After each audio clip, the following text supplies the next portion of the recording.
Vé lan âm chi buôn nằm ta ta nhôm chai lôi thay sở vi rồi có chu lan bao nhóm nắng của màn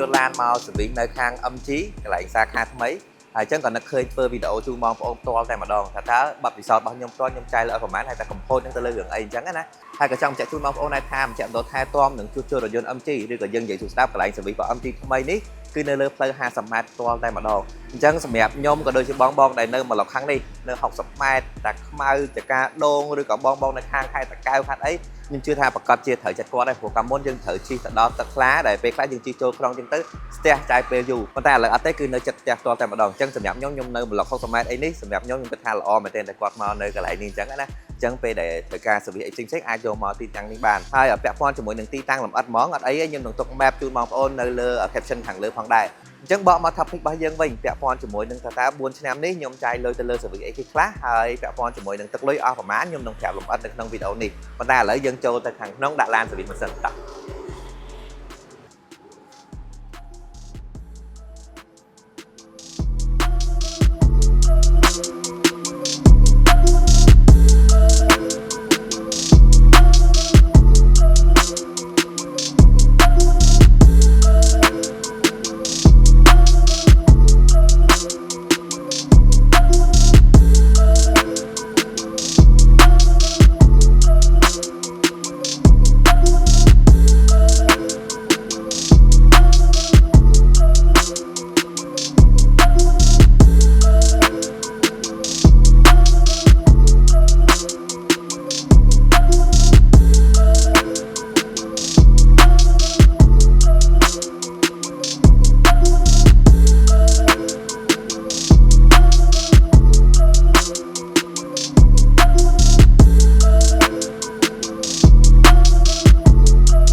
បងប្អូនអញ្ចឹងឥឡូវគាត់កំពុងតែឆែកឡានរបស់ខ្ញុំហើយខ្ញុំនឹងចែកម្លែកបងប្អូនពាក់ព័ន្ធជាមួយនឹងបទពិសោធន៍អញ្ចឹងបើសិនជាយើងនិយាយទៅលើរឿងកំហុសខ្ញុំអត់គិតនិយាយទៅលើរឿងថែទាំទេណាបទពិសោធន៍ខ្ញុំប្រើ3ឆ្នាំចូលមក4ឆ្នាំនេះខ្ញុំចាយលុយអស់ប្រហែលជាខ្ទង់3ទៅ400ដុល្លារហើយកំហុសហ្នឹងគឺវាពាក់ព័ន្ធជាមួយនឹងស្ទះកញ្ឆេងម៉ាស៊ីនត្រជាក់ហើយមែនតើធម្មតាឡានដែលយើងប្រើប្រាស់យូរវាតែងតែមានដីច្រើនឡានខ្ញុំភាសាចុះខែទៀតអញ្ចឹងកញ្ឆេងម៉ាស៊ីនត្រជាក់វាអាចនឹងស្ទះហើយមួយទៀតដោយសារតែស្លាបព្រើរបស់ខ្ញុំវាបាក់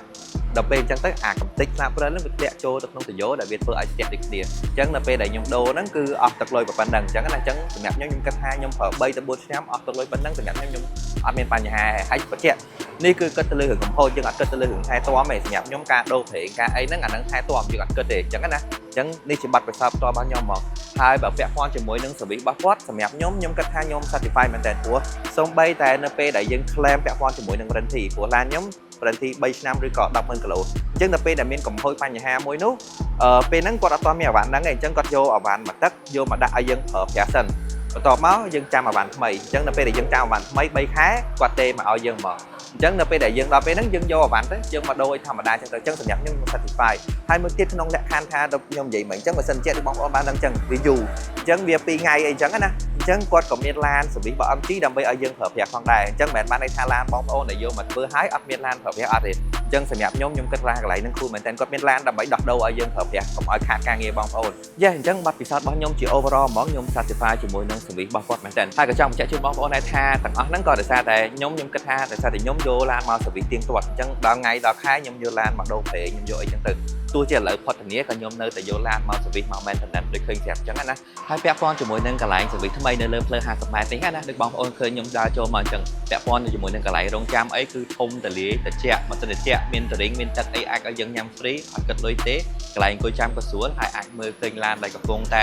យកមកសេវីសអញ្ចឹងដូចបងប្អូនឃើញអញ្ចឹងមានកន្លែងប៉ុងមានខាងក្រោយបន្ថែមទៀតអញ្ចឹងខាងក្រោយនឹងមានកន្លែងវាឡាញឆ្មិនហើយបន្ថែមពីហ្នឹងមានសេវាលាងឡានទៀតអញ្ចឹងបើសិនជាបងប្អូនប្រើប្រាស់យកឡានមកសេវីសអញ្ចឹងទៅហើយឡានបងប្អូនប្រឡាក់ខ្លាំងពីខាងគាត់ក៏មាន free លាងដូចគ្នាដែរអញ្ចឹងណាហើយបន្ថែមពីហ្នឹងដូចបងប្អូននៅខាងក្រោយយើងនឹងឃើញមានកន្លែងផ្សេងមានប៉ុងមានអីនៅខាងក្រោយបន្ថែមទៀតយ៉ា អញ្ចឹងជារួមហ្មងសម្រាប់ខ្ញុំនៃការប្រើប្រាស់ service របស់ MG សម្រាប់ខ្ញុំពេញចិត្តខ្ញុំ satisfy